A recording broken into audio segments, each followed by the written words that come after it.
ಮಳೆ ಮಳೆ ಮಳೆ ರಾಜ್ಯದಲ್ಲಿ ಮತ್ತೆ ಮುಂದುವರೆದ ವರುಣನ ಅಬ್ಬರ. ರಾಜ್ಯದಲ್ಲಿ ಮತ್ತೆ ಮುಂದಿನ 3 ದಿನ ಮಿಂಚು ಗುಡುಗು ಸಹಿತ ಭಯಂಕರ ಮಳೆ.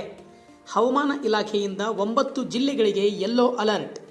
ರಾಜ್ಯದಲ್ಲಿ ಈಗಾಗಲೇ ಬಿಸಿಲಿನ ತಾಪ ನೆತ್ತಿ ಸುಡುತ್ತಿದ್ದು ದಿನದಿಂದ ದಿನಕ್ಕೆ ತಾಪಮಾನ ಹೆಚ್ಚಳವಾಗುತ್ತಿದ್ದು ಈ ಮಧ್ಯೆ ಅಲ್ಲಲ್ಲಿ ವರುಣಾರ್ಭಟ ಜೋರಾಗಿದೆ. ಹವಾಮಾನ ಇಲಾಖೆ ಕಟ್ಟೆಚ್ಚರ ವಹಿಸಲು ಸೂಚಿಸಲಾಗಿದ್ದು 9 ಜಿಲ್ಲೆಗಳಿಗೆ ಮಿಂಚು ಗುಡುಗು ಸಿಡಿಲು ಸಹಿತ ರಣಭಯಂಕರವಾಗಿ ಬೀಸುವ ಗಾಳಿಯೊಂದಿಗೆ ಮಳೆ ಬೀಳಲಿದ್ದು ಅಗತ್ಯ ಮುನ್ನೆಚ್ಚರಿಕೆಯ ಕ್ರಮಗಳನ್ನು ತೆಗೆದುಕೊಳ್ಳಲು ಸೂಚಿಸಲಾಗಿದೆ. ರಾಜ್ಯದಲ್ಲಿ ಈಗಾಗಲೇ ಸಾಕಷ್ಟು ಬಿಸಿಲಿನ ತಾಪಕ್ಕೆ ಜನ ಧಗೆ ಕೂಡ ಸಹಿಸಿಕೊಳ್ಳಲು ಸಾಧ್ಯವಾಗುತ್ತಿಲ್ಲ. ಬನ್ನಿ, ಇಷ್ಟಕ್ಕೂ ಯಾವ ಜಿಲ್ಲೆಗಳಿಗೆ ಮುಂದಿನ 3 ದಿನಗಳ ಕಾಲ ಹವಾಮಾನ ಇಲಾಖೆ ಯೆಲ್ಲೋ ಅಲರ್ಟ್ ಘೋಷಣೆ ಮಾಡಲಾಗಿದೆ ಎನ್ನುವ ಬಗ್ಗೆ ಕಂಪ್ಲೀಟ್ ಆಗಿ ತಿಳಿದುಕೊಳ್ಳಲು ಮತ್ತು ಇಂದು ಸಾಯಂಕಾಲದಿಂದ ಯಾವ ಜಿಲ್ಲೆಗಳಿಗೆ ಮಿಂಚು ಗುಡುಗು ಸಿಡಿಲು ಸಹಿತ ರಣಭಯಂಕರ ಮಳೆ ಬೀಳಲಿದೆ ಎನ್ನುವ ಬಗ್ಗೆ ಸಂಪೂರ್ಣ ಮಾಹಿತಿಯನ್ನು ತಿಳಿದುಕೊಳ್ಳಲು ತಪ್ಪದೇ ವಿಡಿಯೋವನ್ನು ಈಗಲೇ ಲೈಕ್ ಮಾಡಿ ಹಾಗೂ ಕೊನೆಯವರೆಗೂ ನೋಡಿ. ರಾಜ್ಯದಲ್ಲಿ ವಾಯುಗುಣ ವೈಪರೀತ್ಯದಿಂದಾಗಿ ಹವಾಮಾನದಲ್ಲಿ ಭಾರಿ ಬದಲಾವಣೆಗಳಾಗುತ್ತಿದ್ದು ಬೇಸಿಗೆಯ ನಡುವೆಯೂ ಹಲವೆಡೆ ಮಳೆಯ ಮುನ್ಸೂಚನೆಯನ್ನು ನೀಡಲಾಗಿದೆ. ಸಮುದ್ರ ಮಟ್ಟದಲ್ಲಿ ಉಂಟಾಗಿರುವ ಸುಳಿಗಾಳಿ ಮತ್ತು ವಾಯುಭಾರ ಕುಸಿತದ ಹಿನ್ನೆಲೆಯಲ್ಲಿ ಮುಂದಿನ 3 ದಿನಗಳ ಕಾಲ ರಾಜ್ಯದಲ್ಲಿ ಕರಾವಳಿ, ಮಲೆನಾಡು ಹಾಗೂ ಒಳನಾಡಿನ ಜಿಲ್ಲೆಗಳಲ್ಲಿ ಗುಡುಗು ಸಹಿತ ಮಳೆಯಾಗುವ ಸಾಧ್ಯತೆ ಇದೆ ಎಂದು ಭಾರತೀಯ ಹವಾಮಾನ ಇಲಾಖೆ ತಿಳಿಸಿದೆ.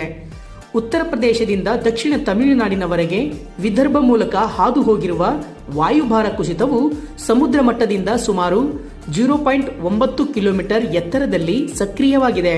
ಇದರ ಪ್ರಭಾವದಿಂದಾಗಿ ಮಹಾರಾಷ್ಟ್ರ ಮತ್ತು ಕರ್ನಾಟಕ ಒಳನಾಡಿನಲ್ಲಿ ಮೋಡ ಕವಿದ ವಾತಾವರಣ ಸೃಷ್ಟಿಯಾಗಿದೆ.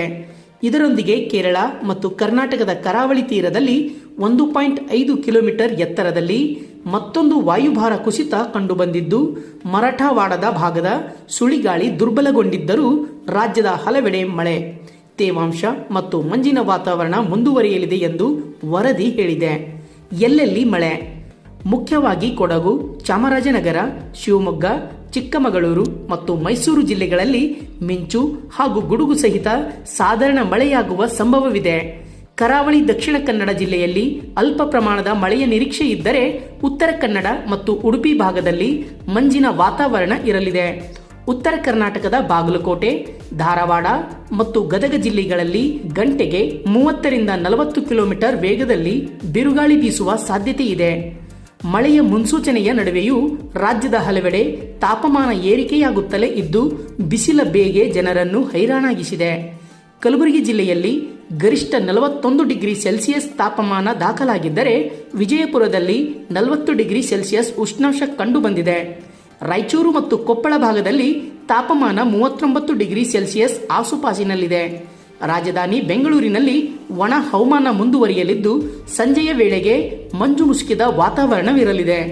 ನಗರದಲ್ಲಿ ಕನಿಷ್ಠ 24 ಡಿಗ್ರಿ ಹಾಗೂ ಗರಿಷ್ಠ 36 ಡಿಗ್ರಿ ಸೆಲ್ಸಿಯಸ್ ತಾಪಮಾನ ದಾಖಲಾಗುವ ನಿರೀಕ್ಷೆ ಇದೆ ಎಂದು ಹವಾಮಾನ ಇಲಾಖೆ ತಿಳಿಸಿದೆ. ಈ ಬಗ್ಗೆ ನೀವೇನಂತೀರಾ? ಈ ವರ್ಷದ ಈ ಬೇಸಿಗೆ ಕಾಲ ಹೇಗಿದೆ?